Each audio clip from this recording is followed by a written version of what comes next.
जिनके ऊपर इंदिरा गांधी का भूत सवार हुआ है कांग्रेसियों पे 10 तारीख से, वो भूत जरा उतारता हूं कि कांग्रेस की सरकार जो 1971 की कांग्रेस की सरकार थी, वो कितनी कुटिल थी, कितनी कायर थी। कायरता की तो पराकाष्ठा, कायरता की पराकाष्ठा। 2 किस्से बताऊंगा मनी जी। 54 सैनिक है और 54 सैनिकों की एक ही कहानी है, लेकिन 54 बताने लगूंगा तो बहुत लंबा हो जाएगा।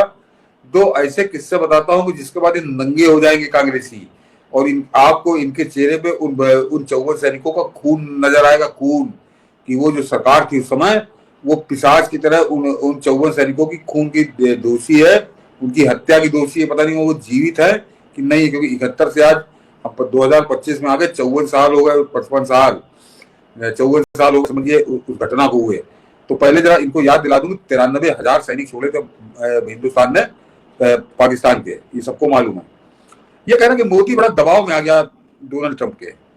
जरा तुम बताओ कि वो लोग जिस समय तुमने 93,000 छोड़े थे, तो 54 सैनिक तुमने क्यों नहीं छुड़वाए थे? और मनी जी जरा दिखाइए, नीचे मैंने डाला है पहले तांबे जी का, तांबे ऊपर वाला ट्वीट छोड़ दीजिए, नीचे आइए जरा तांबे जी का, तो वो पूरे दुनिया में मशहूर हुई थी, दुनिया के अंदर, और वो कांग्रेसियों का मुंह काला करती है वो खबर। ये 1971 के भारत पाक युद्ध में तत्कालीन कांग्रेस सरकार की कायरता और कुटिलता की शर्मनाक कहानी है फ्लाइट लेफ्टिनेंट विजय वसंत तांबे की कहानी, जो कांग्रेसी कायरता कुटिलता की उस महागाथा का ही एक अंग है, जिसने हमारे 54 सैनिकों को घर और घर वालों से हमेशा के लिए बहुत दूर कर दिया। और अब आइए मनी जी खबर पे। दर्शक जरा इस ये खबर अपने आप में ही कांग्रेस का मुंह काला कर रही है, इसलिए मैंने लगाई है ढूंढ के। उन 54 में से इनको ये देखिए कि दमयंती तांबे की उम्र आज 70 साल हो गई, यानी अब वो 75 की होगी। ये 2019 की खबर है, ये मैंने कटिंग ढूंढ के निकाली है। ये खबर ये 2019 में प्रकाशित हुई, तो उस समय जो है 70, यानी आज आप मान के चलिए 75-76 साल की वो हो चुकी होंगी। दमयंती तांबे की उम्र आज 70 साल हो गई है, लेकिन वह पिछले 48 साल से अपने पति की वापसी की बाट जो रही है। 1971 में लापता हुए लोगों में उनके पति लेफ्टिनेंट विजय वसंत तांबे भी शामिल हैं। और जरा मनी जी पूरा फोटो बड़ा करके दिखा दीजिए ताकि दर्शक देख ले इसको, और उसके बाद फिर आता हूँ। खबर बहुत अब मनीष जी मैं छोड़ दीजिए कि अब जरा दर्शक सुने कि इसको आगे जो वर्णन है उसके बाद आपको बड़ा स्पष्ट हो जाएगा कि इंदिरा गांधी कितनी कायर थी, इंदिरा गांधी कितनी कुटिल थी, इंदिरा गांधी कितनी दुष्ट थी, और इंदिरा गांधी ने किस तरह से उन 54 सैनिकों का सौदा किया था। ये खबर अपने आप बता देगी आपको कि दमयंती ने जब अपने ट्रांजिस्टर से रेडियो स्टेशन ऑन किया, तब उन्होंने पहली दफा वह खबर सुनी थी। उनके पति फ्लाइट लेफ्टिनेंट विजय वसंत तांबे को सीमा के उस पार बंदी बना लिया गया था। यह 5 दिसंबर 1971 का दिन था। अब मैं दर्शकों को आप जरा तारीख याद रखिएगा, 5 दिसंबर 1971। और 5 दिसंबर 1971 को जब फ्लाइट लेफ्टिनेंट विजय वसंत तांबे गिरफ्तार किए गए थे, तो वो खबर बाकायदे हिंदुस्तान के रेडियो में बताई गई थी, यानी पूरी तरह से कंफर्म रूप से वो गिरफ्तार हुए थे और पाकिस्तान के हाथ में लग गए थे। दिन था और भारत पाकिस्तान के बीच युद्ध चल रहा था। आज 47 साल बीत गए हैं और विजय वसंत भारत का नाम उन 54 लापता डिफेंस पर्सनल में शामिल है जो पाकिस्तान से भारत नहीं लौट सके। दिल्ली के मुनीरका में स्थित एक फ्लैट में रह रही दमयंती बताती है, शुरुआत में मुझे लगा कि सारी चीजें जल्दी सुलझ जाएंगी, लेकिन धीरे धीरे मुझे एहसास हुआ कि शायद ऐसा नहीं है। या वह आगे कहती है कि ऐसा कुछ नहीं है, कुछ नहीं बचा है जिसकी हमने कोशिश न की हो। सरकार को भी मेरी उम्मीद को पूरा करने का कुछ इरादा रखने की जरूरत है। मैं उन पर कितना जोर दे सकती हूँ। और ये दमयंती तांबे कौन है? कर्नल विजय तांबे, फ्लाइट लेफ्टिनेंट विजय तांबे की पत्नी की दमयंती सूबेदार यूपी के प्रयागराज में पली बड़ी है। उनके पिता वकील थे, माँ एक स्कूल की प्रिंसिपल थी। दमयंती बैडमिंटन में 3 बार नेशनल चैंपियन रह चुकी हैं। अप्रैल 1970 में तीसरी बार चैंपियन बनने के बाद उनकी विजय तांबे से शादी हो गई थी। अब जरा मनीष जी हटा लीजिए, अब जरा इसको जरा दर्शक समझे तो आपको पूरा समझ में आ जाएगा कि इंदिरा गांधी और उस समय की कांग्रेसी सरकार कितनी कुटिल थी और किस तरह से हिंदुस्तानी फौजियों के खून का सौदा कर रही थी। ये जो कह रहा है ना अधेड़ कि खून की दलाली करता है मोदी, ये खून का सौदा कर चुकी थी कांग्रेस। क्योंकि आपने अभी इस खबर में सुना होगा कि 5 दिसंबर 1971 को विजय वसंत तांबे गिरफ्तार हो गए। ये बात बाकायदा रेडियो के ऊपर आई थी, तो इसलिए ये कोई ढकी चुकी नहीं थी, किसी को मालूम नहीं था, सबको मालूम था। लेकिन उसके बाद 16 दिसंबर 1971 को युद्ध खत्म होता है। 6-7 महीने बाद जब शिमला समझौता होता है और वो 93,000 पाकिस्तानी सैनिक छोड़े जाते हैं। लेकिन इंदिरा गांधी की टूटी जबान से, इंदिरा गांधी की फूटी जबान से कर्नल फ्लाइट लेफ्टिनेंट विजय वसंत तांबे का नाम नहीं निकलता, उन 54 सैनिकों का नाम नहीं निकलता उसके मुंह से। और उनको वैसे कहती कि बंद रखो, उनके साथ अत्याचार करो, राक्षसी अत्याचार करो। हम तुम्हारे 93,000 सैनिक जो है जिंदा छोड़े दे रहे हैं, बिल्कुल को दवा दवा के हमने रखा है, बढ़िया खिलाया पिलाया, और अब तुम इसको वापस ले जाओ। उसने भुट्टो को वापस कर दिए थे। तो वो जब भुट्टो को 93,000 सैनिक वापस किए थे, तो ये 54 क्यों नहीं याद आए थे जिनमें विजय वसंत तांबे थे, जिनका नाम बाका था। मनीष जी, इसके बाद तो कोई बाकी नहीं रह जाता कि जहां पे जब हिंदुस्तान का रेडियो बता रहा कि वो गिरफ्तार हो गए, उसके बाद इंदिरा गांधी ने किसके दबाव में नहीं वापस लिया था। इन कांग्रेसियों को काला मुंह कर देती है खबर कि क्या कारण है, क्यों तुमने विजय वसंत तांबे और उनके साथ उन 54 भारतीय सैनिकों को भाई सदा के लिए दफन कर दिया उसी पाकिस्तान की जेल में। तो तुमने सौदा किया था, क्या सौदा किया था जरा इंदिरा गांधी बताएगी। अब वो तो मर गई, लेकिन ये जो इंदिरा गांधी के ठेकेदार बने घूम रहे ठलुए बलुए, इनको जरा तमीज हो, इनको जरा सी इनकी वो बची हो लाज शर्म, तो आकर बताओ कि विजय वसंत तांबे को किसकी बात की सजा दी गई थी, इंदिरा गांधी ने क्यों दंडित किया, दंडित नहीं किया था। उसके लौंडे के लिए जो अय्याशी का साधन लेके आया था अपनी लड़की को भुट्टो, उसके आगे बिछ गई थी वो, और उसके ऊपर चल रहा था रूस का जूता कि जैसा हम कहेंगे वैसा करो, तुमको जिद नहीं करोगी। इतनी बुरी तरह से दबा के कुचल के समझौता किया था, शिमला समझौता। और उसके बाद ये कांग्रेसी बता रही इंदिरा गांधी बड़ी महान थी, इंदिरा गांधी बड़ी दुर्गा थी। तो कितनी बड़ी दुर्गा थी, कितनी महान थी, ये कर्नल विजय वसंत तांबे की कहानी बता रही है। लेफ्टिनेंट, मेरे मुंह से कर्नल निकल रहा है, लेफ्टिनेंट विजय, फ्लाइट लेफ्टिनेंट विजय वसंत तांबे की कहानी क्यों नहीं किया था वापस। तो ये तो है जरा एक पहली कहानी। और जो दूसरी बताता हूं मनीष जी, वो और ज्यादा चौंकाने वाली है कि किस तरह से इंदिरा गांधी लेट गई थी अंतरराष्ट्रीय दबाव के आगे, तलुए चाट रही थी अपनी जबान से, और उसने इतना ज्यादा दबाव उसके ऊपर था कि उसने भुट्टो के भी तलुए चाटे थे इंदिरा गांधी ने, जिसको बताना बड़ी अच्छी बड़ी महान, और मोदी को जरा याद करना चाहिए। तो अब बताता हूँ, जरा ऊपर आ जाइए मनीष जी, फोटो के साथ है खबर हो, और वो देखकर लोगों को शर्मिंदा होंगे कि कैसा फर्क हो रहा था उस भारतीय सेना के साथ। जरा इनकी फोटो देखिए, ये है मेजर ए के सूरी, और ये 1971 की लड़ाई में छम्ब सेक्टर में जो तवी नदी है उस वाले बॉर्डर पे वो लड़ रहे थे, असम राइफल्स की तरफ से थे, और गायब हो गए। ये मनीष जी गायब हो गए। अब जरा यहाँ से कहानी शुरू होती है, उसके बाद युद्ध खत्म होता है और इनको सूचित किया जाता है कि आपके लड़के की वहीं मृत्यु हो गई थी फ्रंट पे, और वहीं हमने इसका अंतिम संस्कार कर दिया। लेकिन उनके पिताजी जिंदा थे, डॉक्टर थे वो, तो उनको कुछ समझ में नहीं आई कि बात अचानक क्या हमारे बेटा हमारा खत्म हो गया, तो कुछ जाके पता करूं। तो उस लड़ाई में उस बॉर्डर पे जहां पे युद्ध हुआ था, जहां पे इन्होंने बताया कि कई लोग मारे गए, उन्हीं माँ को बेटा भी मारा गया है, तो उन्होंने जाकर सारे अस्पतालों को ढूंढा, सारे मिलिट्री रिकॉर्ड को ढूंढा, और जब उनको वहां जाकर पता चला तो जो नाम वहां पर थे उनमें मेजर सूरी का नाम नहीं था। तो उनके पिताजी को लगा कि कहीं कुछ गड़बड़ है और मेरा बेटा अभी जिंदा है। उन्होंने और अपनी छानबीन शुरू की, जो पाकिस्तान में उनके लिंक थे उसके जरिए उन्होंने शुरू की, और उसका नतीजा क्या निकला ये जरा अभी दर्शक इसको जब सुनेंगे पूरा तो आप चौंकेंगे कि हिंदुस्तान की सरकार फ्रॉड कर रही थी, ये कांग्रेसी फ्रॉड कर रहे थे, जिन जीते जी लोगों को कैसे मरा घोषित कर रहे थे। इसको जरा समझिए कि वो मैंने अलग निकाल के रखी है जी, कि आप तक रह जाएंगे कि ऐसा कुछ है। इनको आयरन लेडी कहा जा रहा है और पूरा इकोसिस्टम नाच रहा है पिछले एक हफ्ते से। हाँ, अब जरा सुनिए आगे की कहानी पूरी वो मैंने निकाल के रखी है कि उनकी मृत्यु के बारे में सूचित किया गया और उनका मौके पर ही अंतिम संस्कार कर दिया। ये तो छोड़ दीजिए, तो मैं बता चुका हूँ। ये आर एस सूरी ने खुद ही अपने बेटे की तलाश करने का फैसला किया। इसके अलावा जब मेजर ए के सूरी का सामान उनके घर पहुंचा तो उनके पिता ने देखा कि उनके पिता ने पाया कि उनके बेटे का हेलमेट उनके सिर के आकार का नहीं था, सामान के ट्रंक में उसकी सगाई की अंगूठी नहीं मिली। डॉक्टर सूरी की आशंकाएं पुख्ता हो गई कि उनके बेटे के साथ कुछ अनहोनी हुई है। डॉक्टर आर एस सूरी ने अपने स्तर पर बेटे की तलाश शुरू की और बाद में उन्हें अपने बेटे के जिंदा होने के और पाकिस्तान की हिरासत में होने की पुख्ता खबर मिली। अब जरा अब तारीख देखिए कि 21/12/1974 को एक हस्तलिखित नोट जिसमें उनके पास पहुंचा, जिसमें लिखा था कि मैं यहाँ बिल्कुल ठीक हूँ, जिसको हिंदुस्तान की सरकार ने मरा बता के उनके बाप को समाचार दे दिया था। उस बेटे ने पाकिस्तान से चिट्ठी लिखी कि मैं पाकिस्तान की जेल में हूँ और यहाँ बिल्कुल ठीक हूँ। ये पहुंचा था उनके पिता के पास, और आगे आई है जिसमें लिखा था मैं यहाँ बिल्कुल ठीक हूँ। सूरी के निवास पर पहुंचा था। नोट पर दिनांक 7/12/1972 अंकित था। ये उनके पास पहुंचने में इतना लंबा समय लगा कि वो किसकी जुगाड़ से कैसे भेजा होगा मेजर सूरी ने, तो आप कल्पना कर सकते हैं पाकिस्तान में बंदे थे। लेकिन वो जो डेट उन्होंने लिखी थी इस चिट्ठी के ऊपर, वो 7/12/1972 लिखी हुई थी, और यहाँ की सरकार उनको मरा बता के, क्योंकि इंदिरा गांधी सौदा कर चुकी थी। इंदिरा गांधी तलुए चाट रही थी भुट्टो के, इंदिरा गांधी तलुए चाट रही थी अपने रूसी आकाओं के, इंदिरा गांधी तलुए चाट रही थी अपने अमेरिकी आकाओं के।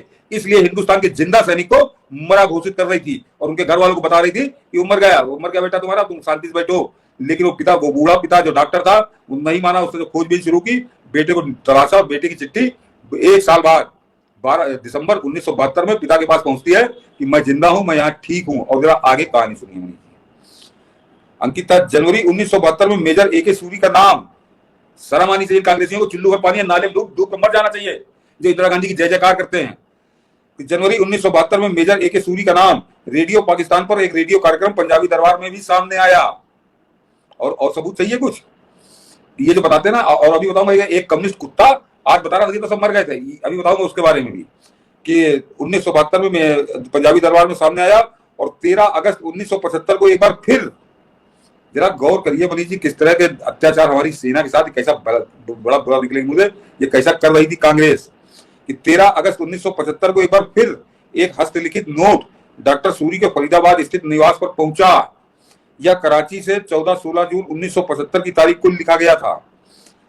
इसे मेजर ए के सूरी 5 असम द्वारा भेजा गया था, जिसमें कहा गया था कि वह और 20 से अधिक अधिकारी पाकिस्तान में जीवित है। मेजर ए के सूरी की लिखावट की पुष्टि हस्तलेखन विशेषज्ञों द्वारा यहाँ की गई।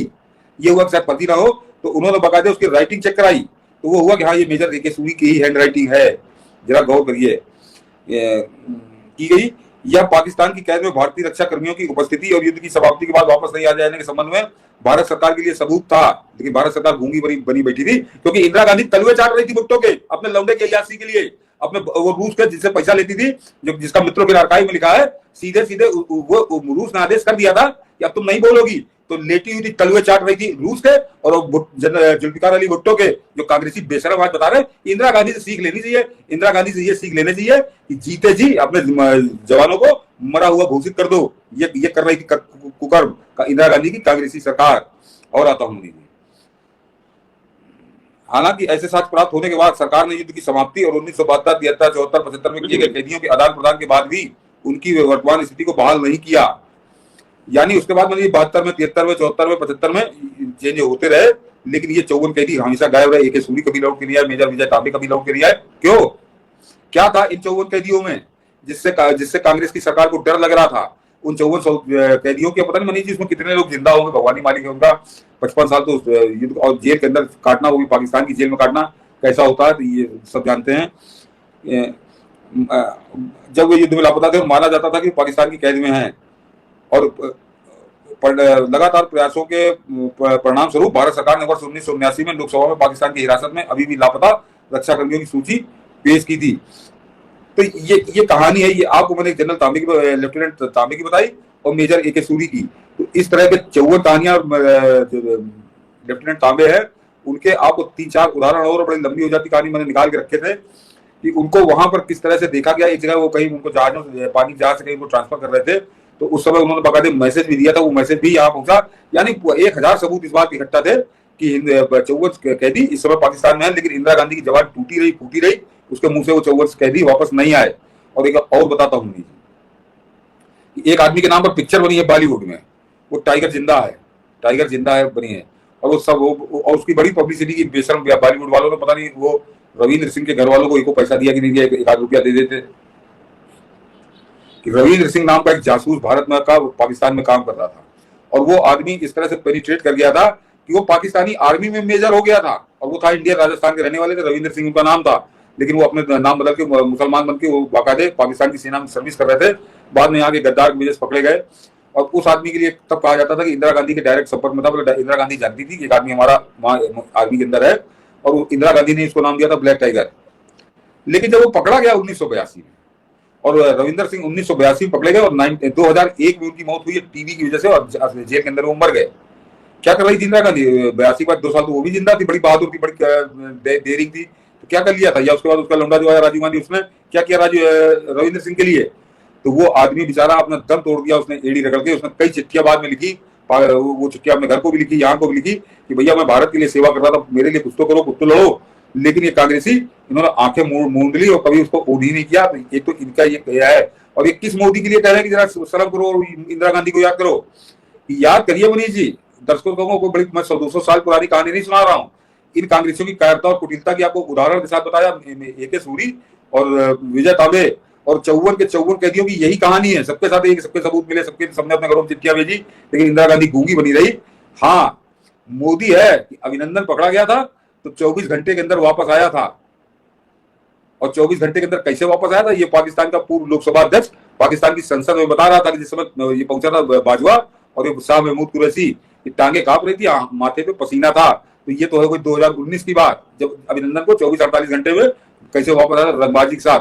और दूसरा बताता हूँ कि अभी 2 दिन पहले बीएसएफ का जवान वापस आया है और उसके लिए बड़े मीम बन रहे हैं कि उसने आते आते इतने पूछ लिया था कि क्या मोदी से कुछ कहना हो तो बता दो, कह दूंगा। जैसे इन्होंने कहा ना पहलगांव में कि जाके मोदी को बता देना, तो वो मीम चल रहा है कि वो जो बीएसएफ का जवान लौट रहा था तो उसने भी पूछ लिया था कि कुछ बताओ, कुछ कहना तो नहीं मोदी से, तो बता दूंगा जाके। तो पाकिस्तानियों ने पॉइंट में पेशाब कर दी थी। ये है मोदी, और उस मोदी बताना को मत कुछ मोदी को, बताना मत कुछ मोदी को। हाँ, ये उस मोदी को ज्ञान दे रहे हैं कि जरा इंदिरा गांधी सीख लो, इंदिरा गांधी को याद करो। इंदिरा गांधी को कभी मत याद करो। इंदिरा गांधी को याद करने का मतलब अपनी देश की सेना के साथ विश्वासघात, देश की सेना की पीठ में छुरा मारना, वो है इंदिरा गांधी का चेहरा, इंदिरा गांधी का चरित्र। ये 2 उदाहरण अभी मैंने गिरा है। तो और मोदी के लिए तुम बता रहे हो कि क्या बताओ, तो ये आज ये जरूरी था ताकि इन कांग्रेसियों को थोड़ा आईना दिखा दूं कि क्या है मोदी और क्या है थी इंदिरा गांधी। दोनों में जमीन आसमान का फर्क है, जमीन आसमान का। मुझे लगता है कि इस वीडियो को आपको सबको भेजना चाहिए था उसको, जो इंदिरा गांधी को आयरन लेडी बताकर ये महिमा गा रहे हैं। और एक और याद दिला दूं मनीष जी, वो जरा रंगबाज प्रधानमंत्री याद दिलाता हूं आपको कि भारत का जो रंगबाज प्रधानमंत्री होता है उसकी रंगबाजी कैसे नजर आती है, ये भी आपको दिखा दूं। ये तो मैंने आपको बताया नियम कानून वाले मामले कि आपको याद होगा सरबजीत सिंह पकड़ गया था 1990 में, पकड़ा गया बेचारा, और वो पाकिस्तान की जेलों में बंद था। बड़ा उसका चला, उसको पिक्चर भी बनी, दुनिया भर का हुआ। और उस सरबजीत का 2013 में कांग्रेसी सरकार थी हिंदुस्तान में, 2013 में उस सरबजीत का कत्ल कर दिया गया बड़ी निर्ममता से। उसको मार के उसका सर फोड़ के और उसको लाहौर की जेल में मार डाला, और एक पाकिस्तानी ने मारा था उसको। मनीष याद होगा मनीष जी किस्सा को, सरबजीत बड़ा मशहूर हुआ था। वो बेचारा उसको आने बजाय उसकी लाश यहाँ पे लौटी, 22-23 साल वो बंद रहा वहां पे। उस सरबजीत को जिसने मारा था उसको अज्ञात वीरों ने कुत्ते की मौत मारा है उसी रावलपिंडी में। ये क्यों? वो सरबजीत बेचारा, उसका तो कोई लेना देना, 23 साल से तो बंद था पाकिस्तान में, तो उसका कौन सा बड़ा संपर्क, बड़ा संबंध था। लेकिन सरबजीत को बड़ी निर्ममता से मारा था, तो उसको कुत्ते की मौत उसके घर पे जाके मारा था अज्ञात वीरों ने। तो आप समझ लीजिए, मैंने कहा ना रंगबाज प्रधानमंत्री की रंगबाजी ऐसी होती है, और रंगबाज प्रधानमंत्री ही ऐसा होता है। और इसीलिए मैंने आपको जो शुरुआत में कहा कि आज 16 मई है, कांग्रेसी कुकर्म का कुशासन का अंत हुआ था, और आज नरेंद्र मोदी के शासनकाल का उदय हुआ था। 26 मई को उन्होंने शपथ ली थी, लेकिन आज जो है कांग्रेस साफ हो गई थी, और ये हिंदुस्तान के ऊपर बहुत बड़ा एहसान किया था प्रकृति ने, ईश्वर ने। और लोग याद दिला रहे हैं।